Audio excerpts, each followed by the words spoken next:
तो जैसे मैंने आपको बताया कि जो क्रेडिट पॉलिसी है वो बैंक के बोर्ड के द्वारा अप्रूव की जाती है एंड जितने भी वेरियस रेगुलेटरी गाइडलाइंस हैं वो इसमें मेंशन की जाती हैं। तो मेन पर्पस क्या है कि इसे क्यों लिखा गया है?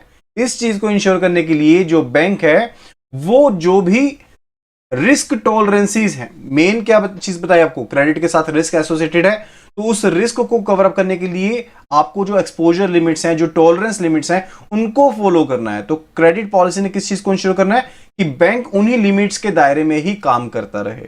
तो पॉलिसी में क्लियर होनी चाहिए, रिस्क टॉलरेंसेस जो हैं वो क्लियर होनी चाहिए, क्योंकि जो मार्केट है वो बहुत ही ज्यादा क्या है, कॉम्पिटिटिव है। Market is fiercely competitive and जो इन्वायरमेंट है that is challenging.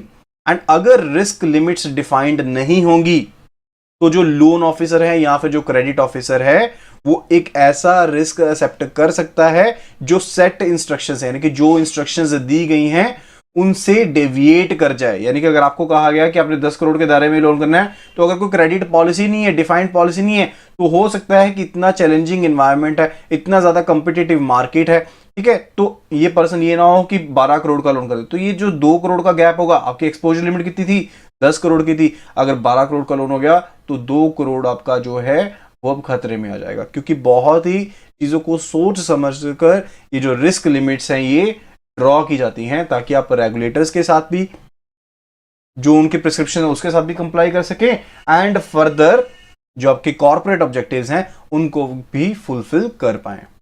Okay, and अगर आप डेविएट करते हैं तो उसका क्या नतीजा होगा? उसका नतीजा ये होगा कि आप अपनी प्रॉफिटेबिलिटी के ऊपर इंपैक्ट डाल बैठेंगे, उसके कारण आपकी जो प्रॉफिटेबिलिटी है उसके ऊपर फर्क पड़ सकता है।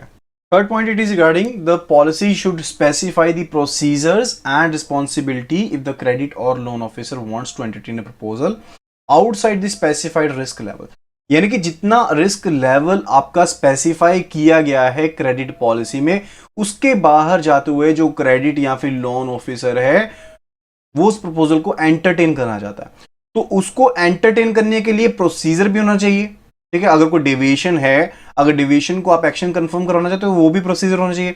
साथ ही साथ जो उसकी रिस्पॉन्सिबिलिटी फिक्स करनी है इस चीज के रिगार्डिंग कि क्या रिस्पॉन्सिबिलिटी अगर वो ऐसा करता है, यानी कि अगर वो नियमों को तोड़ता है, रिस्क लेवल से डेविएट करता है बिना किसी एक्शन कंफर्मेशन के, तो उसकी क्या रिस्पॉन्सिबिलिटी बनेगी, इसका भी पॉलिसी में स्पेसिफिकेशन दिया जाना चाहिए। एंड साथ के साथ जैसे मैंने आपको बताया कि अगर किसी तरह का डेविएशन होता है क्रेडिट रिस्क कमेटी से, तो उसका अप्रूवल कैसे लेना है? तो क्रेडिट रिस्क कमेटी होती है, ठीक है, तो या फिर सैंक्शनिंग है या फिर अप्रूविंग अथॉरिटी है, उससे किस तरह से अप्रूवल लेना है, ठीक है, अगर डेविएशन होता है। तो पहली चीज तो ये है कि अगर डेविएशन होता है, अगर तो अप्रूवल मिल जाता है तो ओके है, तो उसका प्रोसीजर होना चाहिए। अगर अप्रूवल नहीं मिलता है तो रिस्पॉन्सिबिलिटी किस तरह से फिक्स की जानी चाहिए, क्या रिस्पॉन्सिबिलिटी होनी चाहिए, उसके रिगार्डिंग भी जो गाइडलाइंस हैं वो क्रेडिट पॉलिसी में दी जानी चाहिए।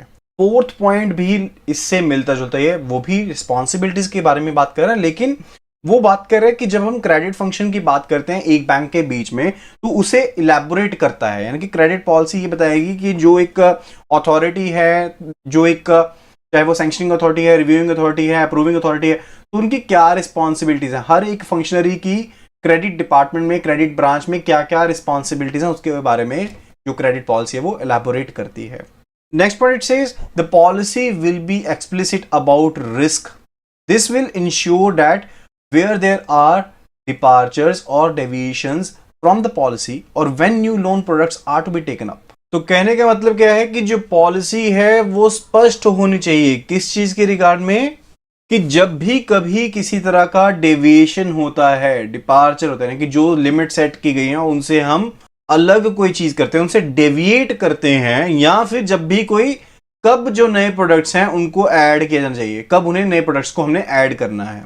तो जो रिस्क कमेटी है या फिर जो क्रेडिट कमेटी है या फिर जो बोर्ड है, वो इस इश्यू को या प्रोडक्ट को क्या करेगा, रिव्यू करेगा, उसके रिगार्डिंग जो प्रोसीजर्स हैं उनको सेटअप करेगा, ताकि जो लोन डिपार्टमेंट है वो उन प्रोसीजर्स को जो कि सेट किए गए हैं बोर्ड के द्वारा या फिर रिस्क या क्रेडिट कमेटी के द्वारा उनको फॉलो कर सके, ताकि जो बैंक का इंटरेस्ट है उसे प्रोटेक्ट किया जा सके।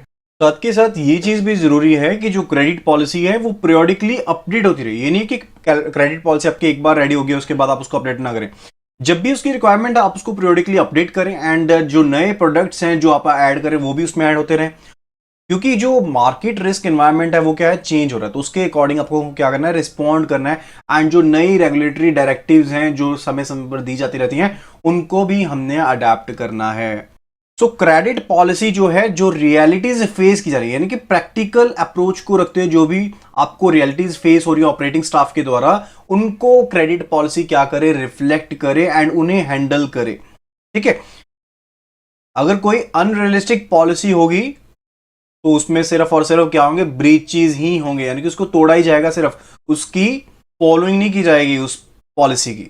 एंड ये भी हो सकता है कि जो बैंक है उसकी कई ब्रांचेस बाहर किसी और कंट्री में हो, तो same policy may not be applicable over those foreign branches, तो पूरी तरह से उसके ऊपर एप्लीकेबल नहीं हो सकता। कहने का मतलब है कि जो फॉरेन ब्रांचेस हैं उनके लिए आपकी जो क्रेडिट पॉलिसी है वो डिफरेंट होनी चाहिए, एंड जो आपकी डोमेस्टिक ब्रांचेस हैं उनके लिए आपकी क्रेडिट पॉलिसी डिफरेंट होनी चाहिए।